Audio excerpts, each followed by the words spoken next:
About 3 years ago, my youngest son had to have his second open heart surgery. And as we were preparing for that, the doctors had told us to plan to be away for anywhere from 10 days to a couple of weeks as far as time goes in the hospital. And so I knew I would be out of work for some time. And just as the way our job works, if we're gone for more than a week, viewers start to wonder if we've left to go somewhere else or if something's wrong. And they usually reach out.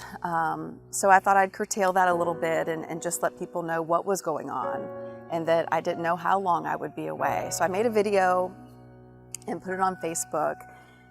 And I got very emotional. It was a really hard time in our lives. There was a lot of anxiety going into this second surgery. We had done it once before and we knew what we were in for and what it looked like and what it felt like. So I got emotional and I sent it out there on Facebook, and the response was so overwhelming in such a beautiful and wonderful way. And it was a good reminder that, that people truly care and that we have a special relationship. When we're in the studio every day or out in the field, we're really just staring into a camera telling these stories. And so to have that feedback from viewers was just a wonderful reminder that there is a relationship that goes beyond just telling stories and just doing the news. People reached out, just said, we are praying for you, and we have added your son and your family to our church prayer list. And we had women's groups who had made a prayer chain for Decker. And we even had this one women's group who they would knit crochet scarves, and they would pray while they did it. And they sent him one of these scarves, and he still wears it to this day.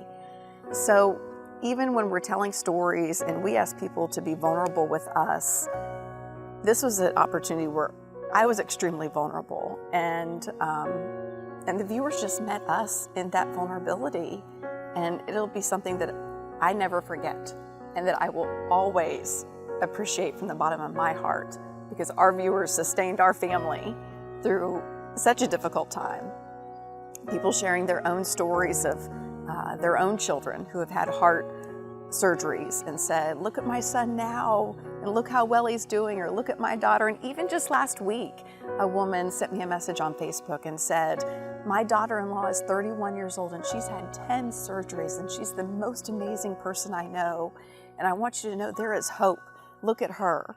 And it just makes me smile, and people will still reach out and say, your son popped into my mind.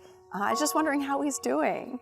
And to hear that as a mom, it makes me beam with joy to know that people are still thinking about Decker and praying for Decker and his health. And it just doesn't get any better than that.